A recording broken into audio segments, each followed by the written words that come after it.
Hey guys, it's Jessica Fury, host of Dumb Girl Podcast. Tune in every Monday for new episodes. Don't forget to like and subscribe. Welcome back to Dumb Girl Podcasts. I'm your host, Jessica Fury. Today we have Steve Maizes. Steve Maizes has been in the mortgage business as a loan broker for 20 years. Prior to doing that, he was a real estate attorney.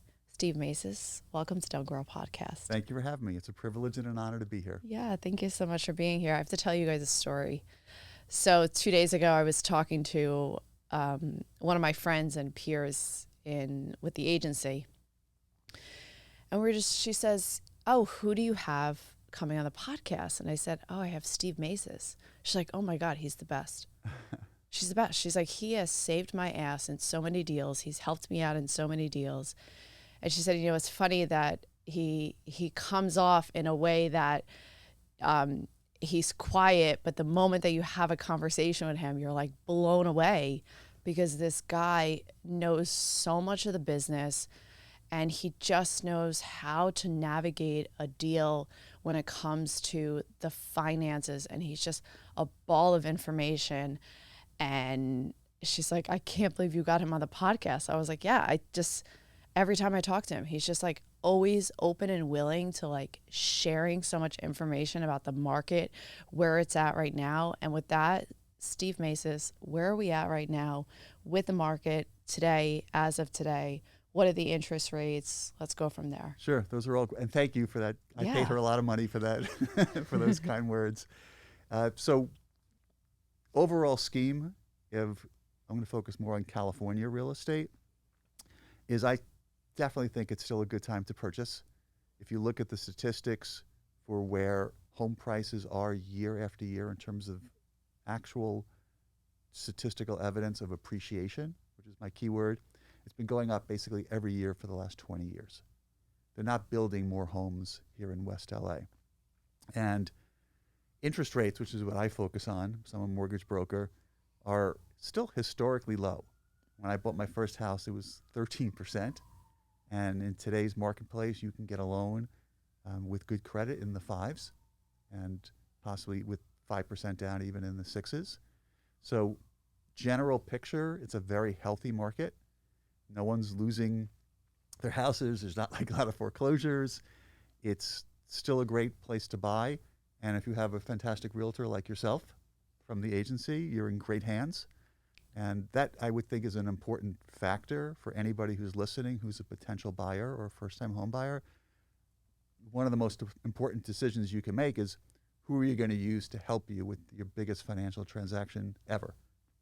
And I think it's very important when you make a determination as to which realtor is going to help you, that you look at the reputation of the company they work for, you look at the reputation of the individual realtor, and you look at whether or not you actually connect with that particular realtor. So I think you'd be perfect for any potential buyer out there. I appreciate that. Thank And what I do is the loans. So if somebody's out there listening and thinking about potentially at some point purchasing a house, the very first and most important step is you have to get pre-approved for the loan.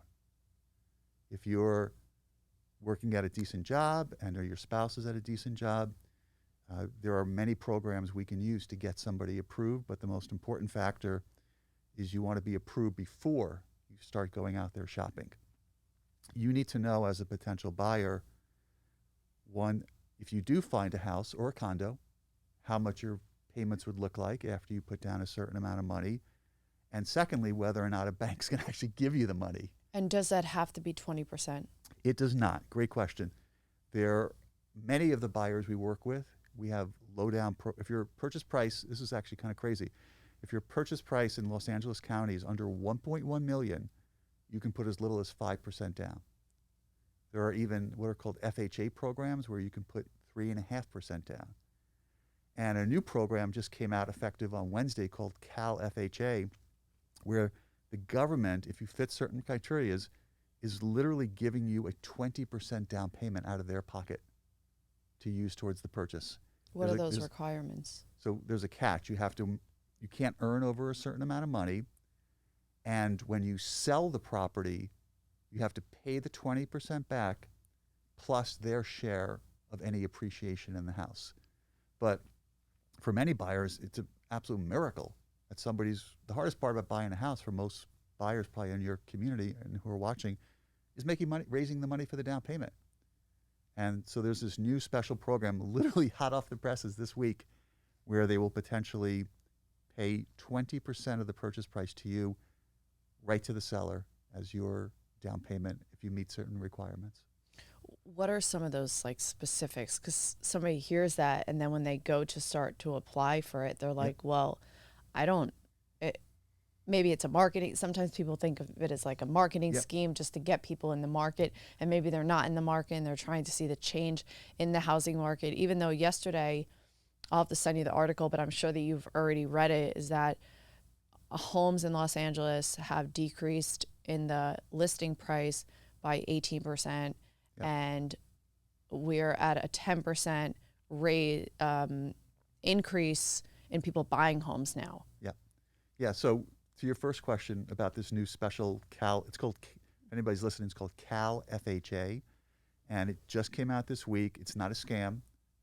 If you hit the requirement of not making over, it's $180,000 for Los Angeles. You and your spouse can't make above that. You have to have a credit score of over 660. And you typically have to be a first-time home buyer. You could potentially qualify for this special program. It's not a marketing ploy. It's done by the government. Anytime you hear the words FHA, that means Federal Housing Administration. That's a government arm that's sponsoring it. And to the statistics about housing prices dropping, it's a weird market right now, primarily because interest rates are what drives the market.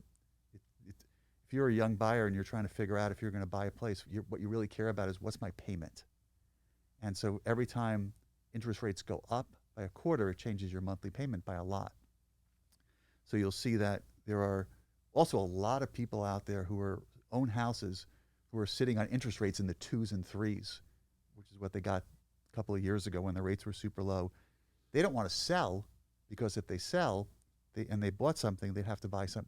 Their interest rate would probably be in the 5s or 6s. It's a big difference. So you're having fewer homes come on the market, and there are fewer sales as a result of that because everything's driven by interest rates, and these people want to sit on the current, including myself. I have a 2% rate in my house. I'm not selling.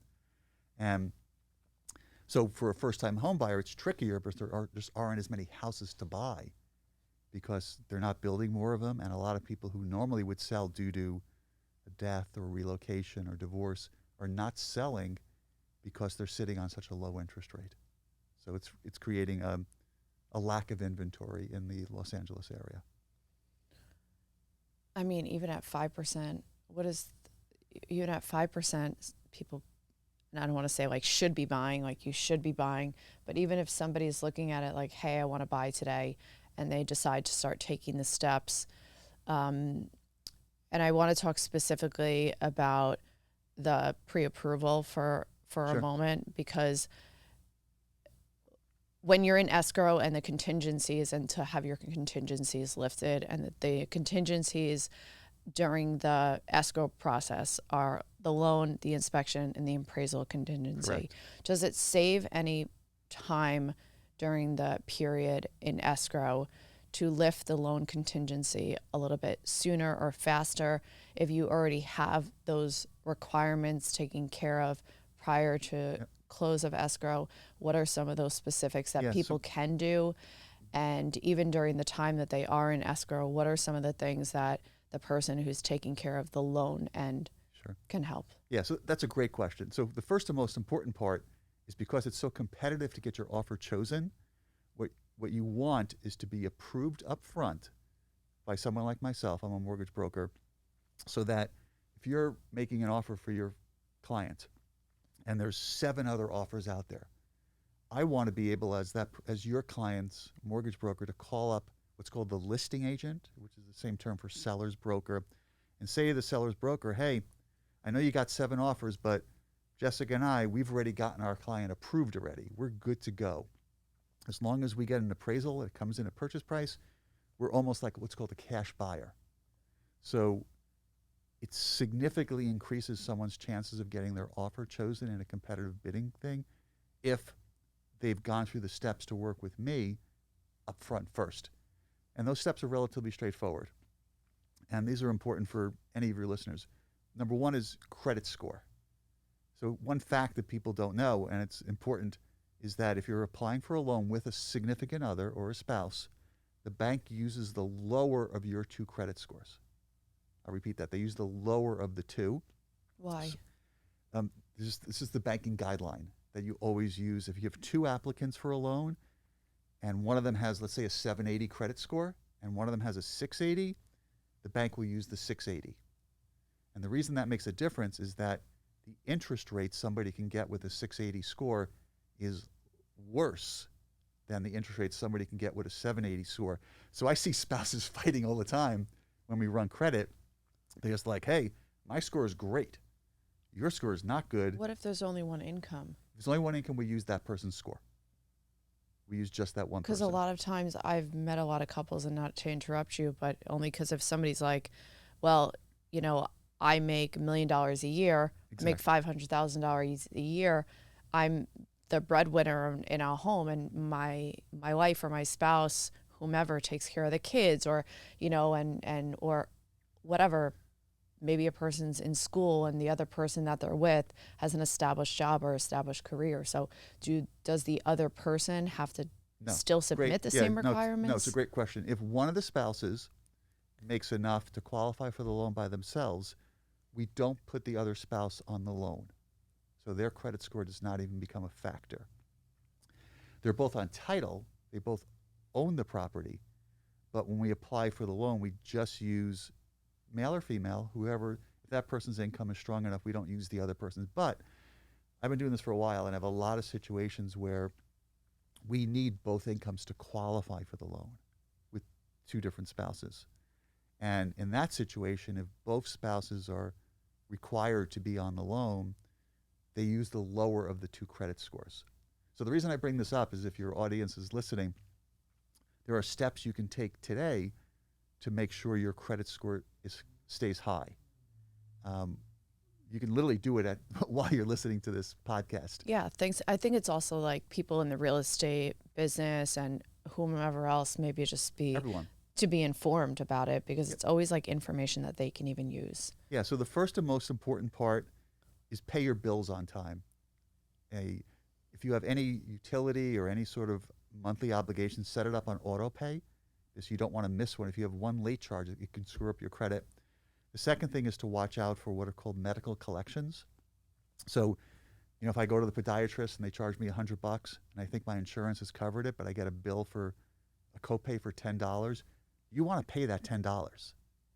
Because as silly as it sounds, if you don't pay it, the medical companies oftentimes will group up all these unpaid bills and file a group collection action against everybody. And if you have a collection against you, it can hurt your score by 50 to 100 points, even if it's only $10. So a lot of people like get these collections. They find out about it when we run credit, and they say, well, shouldn't I just pay the $10? And the answer is no. You see, if you pay it, it makes your credit worse. So 1, pay your bills on time. 2, be careful of medical collections. And 3, and most important, the major factor for credit scoring is credit card utilization. So if you have one particular credit card that you use all the time, you don't want to max it out relative to your limit. You want it. So I suggest to my clients who are potentially shopping for a house, get 3 or 4 credit cards and spread out your purchases among the 3 cards. Because that way you're not maxing any one particular card. Another insider tip is if you have a credit card with a relatively low limit, you can call them and ask them to raise the limit. So because credit scoring is based upon credit card utilization, so if your credit limits are higher, theoretically your credit scores are better. So credit scores are super important for a buyer getting approved. And then the second thing we look at is money. You have to have enough money to cover the down payment. And you also have to have what are called reserves, which means you have to have a certain amount of money to your name after you purchase the property. And then third and most important is income. So income is an incredibly important topic, because if you're working for a company and you're getting a W-2, it's much easier to get approved for the loan than if you're self-employed. I have a question for a second, only because you asked and somebody else may be thinking it. You said that somebody needs to have money in reserves. Correct. So I'll just use like a simple example. Let's say the house is $1 million. In LA, I mean, let's just say it's $1 million. Let's keep it really simple. Okay, so we put a down payment of $200,000. We're keeping it really simple, and we get approved. We'll say for $800,000. Yep. And the money in reserved, a lot of people may not have that. Yep. Because to even get that down payment of $200,000, and I was reading this the other day, sometimes it takes people 10 years, 20 years. Some people could take a year, but just that $200,000, it's like I'm throwing in all my chips. So does that put someone at a disadvantage? And even if they are in that situation where it does appear to be a disadvantage, is there something that, at least in a positive, that doesn't stop them to be like, well, then it doesn't make sense for me to even put an offer in on a house. I don't have all these extra reserves. I've been busting my ass just to even get $200,000 to put down as a down payment. Yep. So what is... that's a great, and that's reality, by the way. I mean, it's, life's expensive, and many people live paycheck to paycheck, and could take 10 years to gather up money for the down payment. And so the other factor, so I'll give you the negative, and then I'll give you a positive solution. So in your scenario, you need the $200,000. You also probably need about another $15,000 for what are called closing costs. So when you purchase the house, there are some fees for the escrow company, the title company, a lender fee. You have to buy a home insurance policy. You have to prepay some property taxes. So call that another $15,000. So now you're at $215,000. But on top of that, you have to have what are called 6 months reserves. It just means 6 months times what your monthly payment would be. Call it another $60,000 in order for a bank to give you the loan. So it's a lot of money. So here's the good news. The good news is you're allowed to get a gift. And I see a lot of people get gifts from family members for these transactions. The second piece of good news is, as we discussed earlier in the podcast, you can put down as little as 5%. You don't have to have 20% these days to get approved for the loan. So 5%, that's $50,000 versus $200,000. It's a big difference. If you're purchasing something in the $3 million, $4 million range, then you need 20%. But if you're looking at properties under 1.5 million, 1.3, you can get away with 15%. Oh, okay. And 10%. There's other programs out there. Because the government, and the other super important factor is the government wants you to buy a house. They give you huge tax benefits for buying a house. The most important of which is that you get to deduct most of the interest that you pay on your mortgage. So if you're a W-2 employee and you buy a house, it could, in your example, $1 million, it could save you as much as $1,500 a month in having a tax deduction, $1,500 a month less that you would normally pay the government if you continue to rent. So that's one of the major benefits of buying a house, is that you get a tax benefit. You also get to deduct the property taxes up to $10,000. So to your point, the government, A, has programs where you don't have to put the 20% down, and B, they have programs, everybody has access to the tax benefits called the mortgage interest tax deduction. So if you can prevent yourself from being a renter forever, the government wants you. They're subsidizing you. They're helping you with the down payment, and they're helping you with the tax benefit. And if you look overall in the scheme of things, like Warren Buffett, Bill Gates, everyone says the sooner you buy real estate, typically the wealthier you'll be at the end of your life. So I'm a big fan of converting from a renter to a buyer if a couple can. I'm a fan of buying a house. There you go. I am a fan of having things being my property. Yeah. I'm a fan of it. I just think it's such a great thing, and totally going off topic, but even jewelry, certain pieces of jewelry, So yes, to any man out there who wants to buy their wife or their girlfriend a piece of jewelry, it is an investment. There are certain pieces of jewelry that don't qualify maybe as specific down payments, but some things can, in comparison, be a down payment, but they are investments. So sometimes when people are like, well, I don't want to do this, but it, jewelry, like wine, it ages, like homes, it ages. So fine jewelry, it does age, and the value of it does go up the more that you do have it. So with that being said, I like that sidebar. I mean, to every man listening, buy your girlfriend and wife something beautiful. It'll pay off. Go for it. Go you can send me a right DM. now. I will send you to the best people that I know that will really help you out. But what about people who are entrepreneurs and they do a 1099? Yeah, great question. Do you need to have 1 year of paying a taxes? Is it 2 years? Is it 5 years? Yeah. Is it the same process with having the W-2? What is? Yeah, so it's a great question, series of questions, and very important. Half of the people listening to this podcast, if not more, including yourself, are self-employed. And not to put a damper on things, but it is much harder to get a loan to purchase a house if you are self-employed than if you're working for a company getting what's called a W-2. Here's why. Most people who are self-employed, when they get what's called a 1099. And people who get a 1099, when they file their tax returns, which, by the way, is coming up in 2 weeks, so this conversation is relevant to what you decide to do in the next 2 weeks, take a lot of deductions. So if they own a beauty salon, or they're running a fitness studio, and they're grossing a certain amount of money, which they put in their tax returns, but when they file their tax returns, they put down tons of expenses for their car or for employees or for maintenance. And what a bank looks at in terms of qualifying you for a loan is what's called your net income. So gross is the total proceeds that an entrepreneur receives. The net is the number on your tax returns after taking deductions.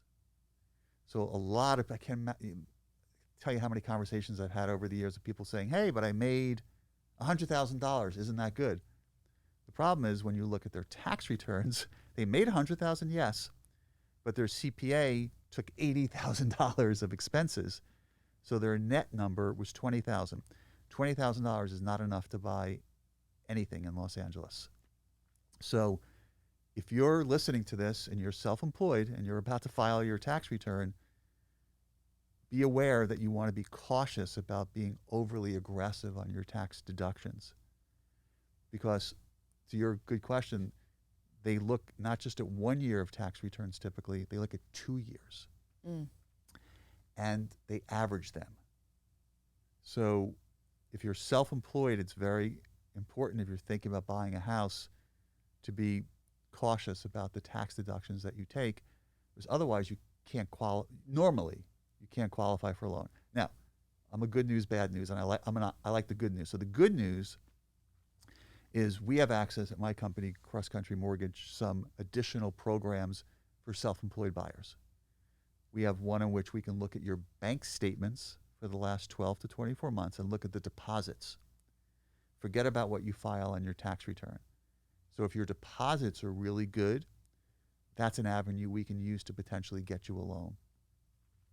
We also have another program, which is literally what's called the true no documents loan, as crazy as that sounds, where if you've saved up enough money for the down payment, we can qualify you for a loan. And I've done a number of these with fellow realtors of yours from the agency with no income verification at all. You don't even need a job. I mean, it almost feels like any person can like get a home today. And it's just hypothetically speaking, like people, yes, they're like, oh yeah, well, I can get a home. I mean, I'm such a half full, like glass half full. I'm like, oh, this is great.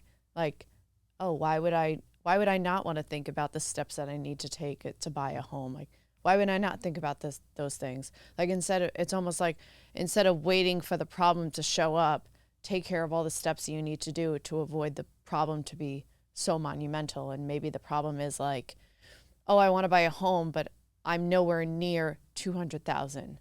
You don't Like need I it. only have, and not using myself as an example, but just using an example, I only have $20,000 saved. Maybe I only have 5,000 in cash reserves. And it's sort of like, what am I going to do going forward? Like, okay, yeah, it sounds great and all. Like there's these programs that maybe I don't have a job or I'm not making X amount a year, $200,000 a year. What are those things that even someone who's standing in that position of the example that I set out, what are those steps that somebody can take, and what are some of the things that you would suggest Sure. for that person? Like, hey, you know what? Great, maybe right now, but maybe 8 months from now. So great. So there's three great answers.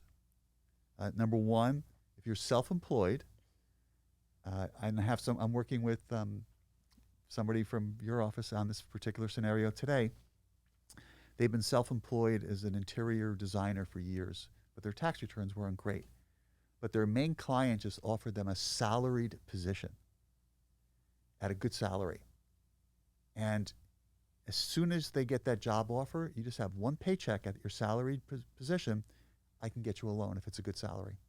Oh, you don't have to be with you don't need, and I was told that you needed to be with the new company at least, and correct me where I'm wrong. You need to be with the new company for at least a year. Nope. Oh, They made it more flexible. This is again an example of the government wanting you to buy a property. Yeah. These are government rules that I'm reciting. One paycheck. So she's been self-employed for 4 or 5 years. Tax returns aren't great because she deducts a lot. Just got this job offer. I'm getting her approved to buy a nice house using just one pay step at the new job. So that's number one. That's a really good way to do it. Is it because, not to interrupt you, Please. is it because of the salary that she's being given from the company? 100%. Okay. So what's happened, it's exactly right. What's happening is the bank is looking just at the salary she's now, at the time she applies for the loan, she's now got a great salary. Okay. She doesn't have a history. She didn't even start her job. Yeah. She's going to have one paycheck before closing. We're going to get her approved. The second thing you can do, and I'm not joking, is marry somebody who's wealthy. or at least for a short time. You can ditch him or her after the loan. Because you can use the example of the person as your co-borrower. And then, not as joking as much, the third thing I see very often is you're allowed to have what's called a non-occupant co-borrower. Just a fancy way of saying if you have a family member who does make good money, they can help you by co-signing on the loan with you. They don't even have to go on title. But I have a lot of situations in which people have family members co-sign with them. So if somebody's been running a business, it's not super profitable, but their uncle, cousin, brother, father is willing to help you, and they have good tax returns themselves, I combine their two incomes, and that's another way to get them approved for the loan. And then the one we discussed, the bank statements, where we look at the bank statements. So the bottom line is don't despair. I mean, pretty much anybody, if we put together a plan, we can convert you from a renter to a buyer. And like to your thing, it's better to own. It's better financially, it's better psychologically, it's better holistically. And you don't have to have a ton of money. And sometimes your income may fit, or even we can do one of these funky no-doc loans. Yeah. Now, coming from someone who's been you've been in the real estate market for over 20 years. Yep. You started as an attorney, and I do want to ask you about that in a moment. But from watching the market over the last 20 years, and you've gone through where the market crashed, you got into the industry prior to that. I did. Some people, in comparison, and you and I were talking about this the other day, and your response was no comparison of in 2008, no comparison of what's going on now till then. And people are looking at the interest rates that were going on in 2019, 2020, when we were during the pandemic, and basically houses were being skyrocketed in prices. Yep. There was offers on this one property. There was 120 offers. It was just like insane, like the amount of offers that were. But the interest rates for what's going on right now is actually starting to normalize, and it's a positive. And Agreed. because we're coming from, 2.19% to 3%, people are like, no, I'm not going to buy a house. It's going up. The Fed rate is going up, but the mortgage rates are going down. If somebody were to buy now, or if somebody were to study the market now, and I want you to answer this in two parts. Do you see it going up the rates before it goes back down? Or do you see it stabilizing where it is? From your experience, where do you see the rates going? And the second part of that is people taking out second mortgages and it changing their interest rate. Yeah. So, there's a lot to those. Those are all good questions. We got a lot to pack in Steve, there. you literally, I'm telling you, I've spoken to like 5 people and they're like, Steve Maizes is a ball of information. and it's so amazing because a lot of times we work with so many, and now I'm going on a tangent, and we work with so many different mortgage brokers. We talk to one person, we talk to another person, but having the experience and the knowledge of the transition that goes on in the real estate market allows someone who's buying a home and the realtor to have a little bit more sanity. Yep. And a little bit more mental sanity, and to know that, okay, you know what, that part is taken care of because of the experience of what somebody has gone through or worked with. Thanks. I appreciate that. Yeah, of course. So to answer your question, and it's a question we get asked a lot, is where do we see interest rates going? As you indicated, I went through that back in 2008. The real estate market crashed. They crashed primarily because people were writing bad mortgages. They were writing what are called adjustable and no negative amortization. To make your listeners feel better, those days are gone.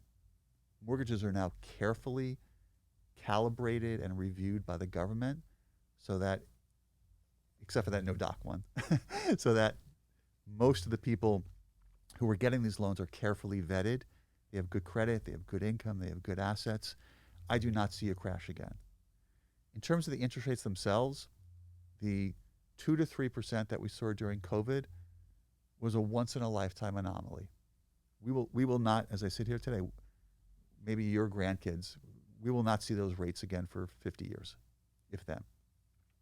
That was a one-time weirdness during the COVID pandemic. Right now, the rates have stabilized and normalized, and like I said, they're in the 5 to 6, just below 7% range. In terms of my prediction as to whether or not rates are going to go higher, I actually think rates are going to stabilize and go potentially lower, and here's why. Interest rates are based off of a variety of factors, but the most important thing that influences interest rate is one word: inflation. Inflation, I won't bore you with the macroeconomics, but inflation, when inflation is high, interest rates go higher. So all this talk you hear about the Fed raising its rates, the reason they're doing that is they're trying to get inflation under control. And it seems to be working.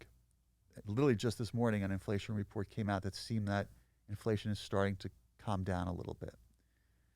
If inflation gets back under control, interest rates will continue to drop.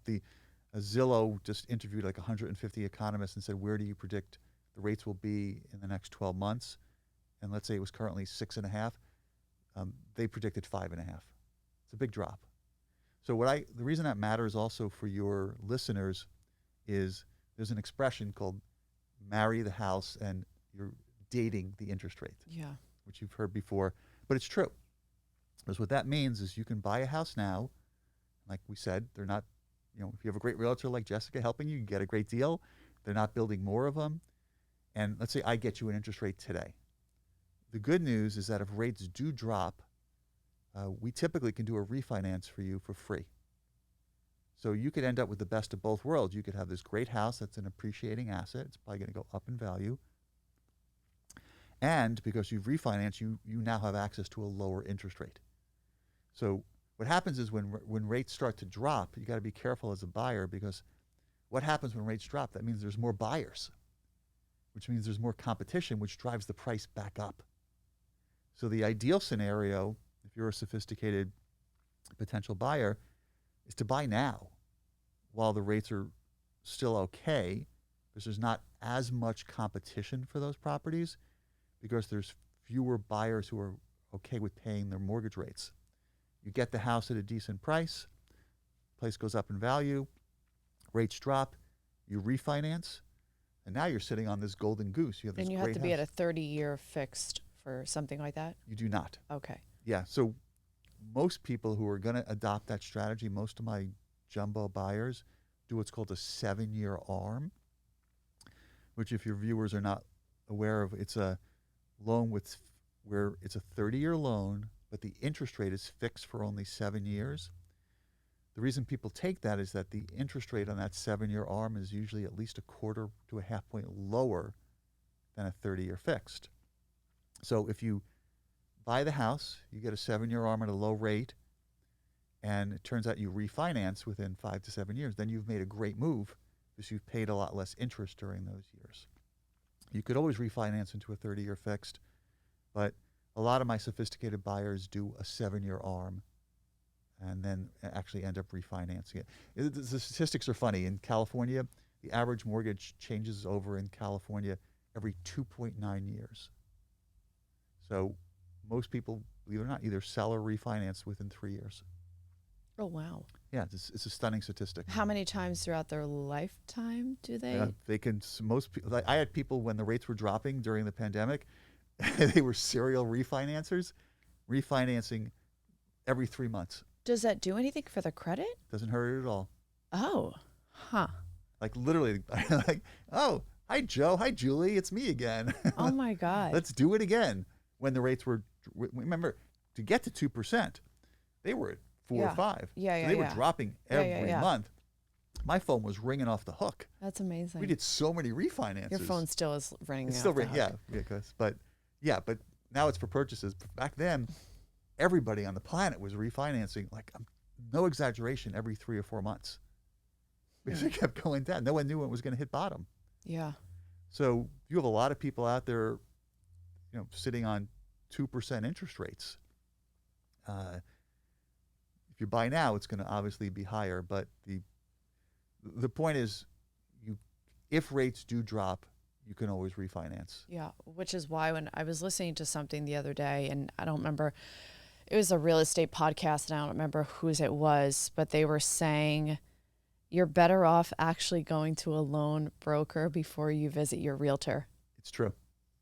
They're like, most people just do the opposite because instinctually we're just like, oh, I'm going to buy a home. Let me go to a realtor. Let me call my realtor. But it's the complete opposite. You're supposed to go to the mortgage broker first, and then you go to the realtor. And I was like, oh, that's so funny. Like, just to hear that.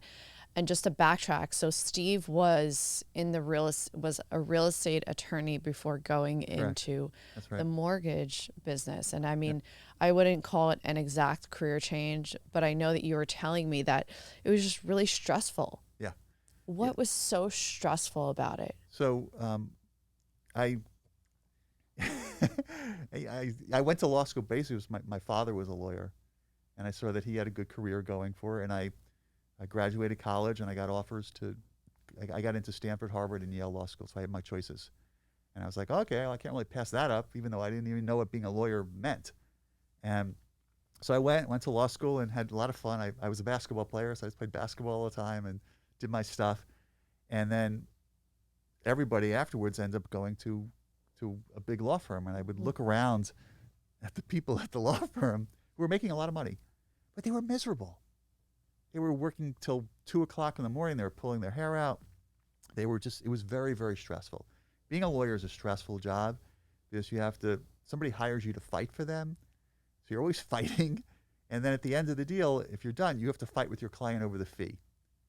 And I was like repelled by the stress levels. Just was not what I wanted to do. So I got offers and I was living in New York City too. So you could imagine being a big law firm and also have the New York City lifestyle.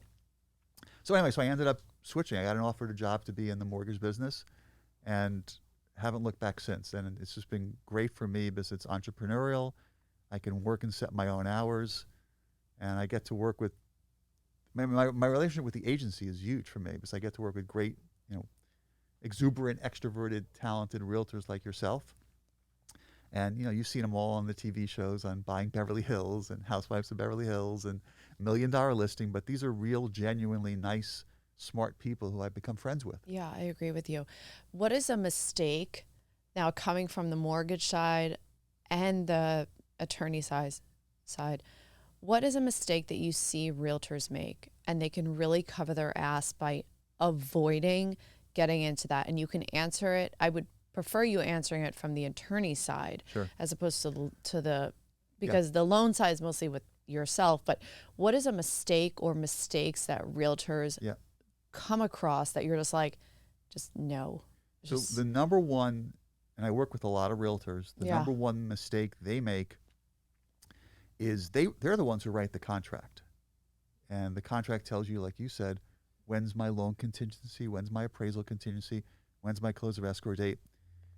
The biggest mistake some of the realtors make is they sort of like get into contract and then forget about the actual timing. It's a contract. And if you're in contract to buy a house, it's an official legal document, and there are certain deadlines you have to meet. And the good realtors who I work with know exactly when my loan contingency expires, when the appraisal contingency expires, and when my close of escrow date is. Because if you're not aware of it, I bet you oftentimes the seller's realtor is aware of it, and you can get hit with what's called a notice to perform, which is a document the seller gives you if you're not meeting the deadlines in the contract. And that just creates stress. So we're talking about avoiding stress.